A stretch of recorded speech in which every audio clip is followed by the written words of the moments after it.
बिस्मिल्लाहिर्रहमानिर्रहीम। अस्सलाम वालेकुम viewers, welcome to spicy way kitchen. मैं हूं मोना और आज मैं आपके लिए लेकर आई हूं बहुत ज़बरदस्त सा ये पास्ता जो है वो रेडी हुआ है।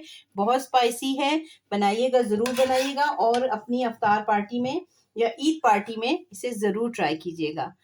तो देखिए कितना ज़बरदस्त लग रहा है। सब्जियां देखें, इसकी वेजिटेबल्स कितनी ज़बरदस्त फ्रेश रही हैं। सारा इसमें मैंने टिप्स एंड ट्रिक्स भी बताई हैं। ज़रूर ट्राई कीजिएगा, फिर मुझे बताइएगा कि आपको रेसिपी कैसी लगी है। रेसिपी पसंद आए तो चैनल को लाइक, शेयर और सब्सक्राइब कर दिया करें। तो चलिए इसके इंग्रेडिएंट्स को देख लेते हैं। 4 टेबलस्पून मैंने इसके अंदर ऑयल डाला है और इसके बाद मैं इसके अंदर डाल दूंगी लहसुन है मेरे पास। ये तकरीबन 1.5 टेबलस्पून जितना लहसुन है और ये मैंने फ्रेश इसको छोटा छोटा काट के रखा हुआ है। इससे इसकी खुशबू बहुत अच्छी आती है। चिकन की बहुत अच्छी सी खुशबू आनी शुरू हो गई है। अब मैं इसके अंदर 1 कप चिकन जो है वो ऐड कर दूंगी। चिकन मैंने छोटे छोटे स्क्वायर पीसेस में काट के रखा हुआ है। अगर आप चाहें तो आप इसको लंबाई के रूप का या जूलियन कट है उस तरह भी आप इसको काट सकते हैं। तो मैं इसको लहसुन के साथ भूनती हूँ जब तक कि चिकन का कलर चेंज ना हो जाए। चिकन का कलर जो है वो चेंज हो गया है और हल्का हल्का सा फ्राई भी हो गया है। तो अब मैं क्या करूँगी, इसके अंदर मैं हाफ कप पानी डाल दूँगी। हाफ कप पानी डाल के इसको मैं 6 से 7 मिनट ढक के रखती हूँ। बहुत ज़्यादा हमने इसको गलाना नहीं है, बस थोड़ा सा, क्योंकि इसने सारी चीज़ों के साथ, मैक्रोनीस के साथ, सब्जियों के साथ गलना है, इसलिए मैं इसको ढक के रखी हूँ ताकि ये थोड़ा सा टेंडर हो जाए। जब तक चिकन रेडी होता है हम जल्दी जल्दी से मैक्रोनीस को बॉईल कर लेते हैं। मैंने पानी रखा हुआ है और मैंने इसको बॉईल कर लिया है। इसके अंदर मैं डालूंगी 2 टीस्पून नमक डालूंगी और उसके साथ ही मैं इसके अंदर 2 टेबलस्पून ऑयल जब हम डालते हैं तो मैक्रोनीस जो है वो आपस में स्टिक नहीं होती हैं। तो हमेशा गर्म पानी में आप अपनी मैक्रोनीस वगैरह को डालें तो वो फिर स्टिक नहीं होती। अब मैंने इनको डाल दिया है। अब इसको अच्छी तरह से मिक्स कर देते हैं और जल्दी जल्दी से देखते हैं। ये तकरीबन 10 मिनट में बॉयल हो जाएंगी अच्छी सी। और फिर हम इसको ठंडे पानी से इसको निथार के फिर ठंडा पानी इसके ऊपर से गुजारेंगे ताकि ये आपस में चिपके ना। चिकन बड़े अच्छे तरीके से गल चुका है। अब मैं क्या करूँगी कि इसके अंदर 2 मीडियम साइज़ के मैंने टमाटर काट के रखे हुए हैं छोटे छोटे से, वो हम डाल देंगे। टमाटर कुछ लोगों को पसंद नहीं होते हैं मैक्रोनीस में, लेकिन मैं इसलिए डालती हूँ कि इससे मैक्रोनीस बहुत सॉफ्ट रहती हैं। तो ये मैंने इसके अंदर डाल दिए हैं टमाटर और उसके साथ ही मैं इसमें डाल दूँगी 1 कप उबली हुई सब्जियाँ हैं, जिसमें हैं मटर हैं, गाजरें हैं और कॉर्न है। तो ये मैं सारी इसके अंदर डाल दूंगी। इन्हें मैंने बहुत ज़्यादा नहीं गलाया है, बस हल्का हल्का सा। ये देखिए इनका कलर कितना खुशनुमा सा है। तो इसके साथ इसको मिक्स कर लेते हैं अच्छी तरह से। और अभी हम जैसे ही मिक्स करेंगे साथ ही हम इसके अंदर स्पाइसेस भी डाल देंगे।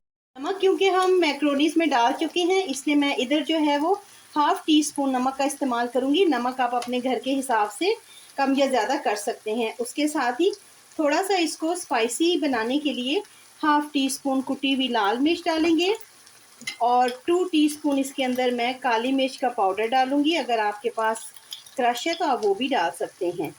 तो मैं इसको डाल के मिक्स कर लेती हूँ।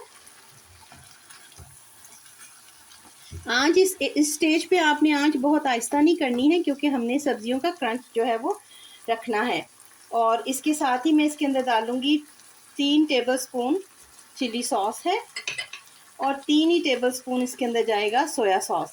सोया सॉस मेरे पास ये लाइट वाला है, तो लाइट वाला आप 3 टेबलस्पून डाल लें। अगर आपके पास डार्क है तो आप उसको कम कर सकते हैं, 2 टेबलस्पून। तो अब आंच को देखें, तेज़ ही रखना है ताकि ये सारा इसके अंदर जूस बन गया है चीज़ों का, वो ज़रा थोड़ा सा ड्राई हो जाए।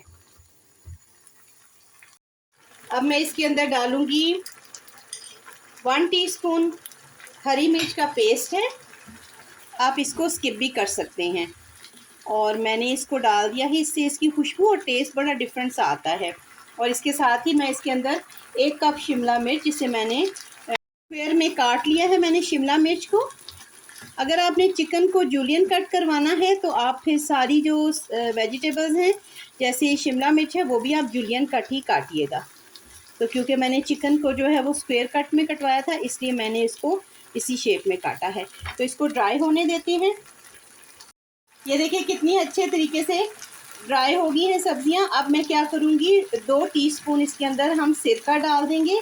सिरका डालने से एक तो बहुत ज़बरदस्त टेस्ट भी आता है और आपकी सब्जियां जो है वो कलर भी उनका प्रॉपर बरकरार रहता है और क्रंच भी रहता है। तो ये देखिए कितने अच्छे तरीके से ये हमारे।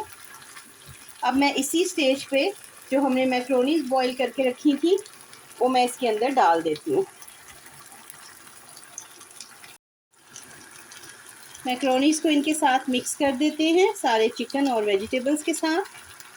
आप इंशाल्लाह ताला मेरी रेसिपी से बना के खाएंगे, आपको इसका बिल्कुल डिफरेंट टेस्ट आएगा। बच्चे बड़े सभी इसको पसंद करेंगे।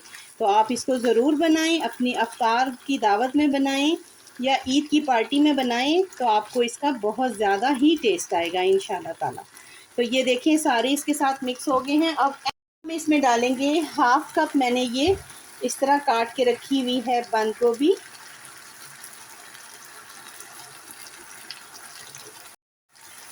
गोभी को भी हम साथ साथ मिक्स कर लेते हैं।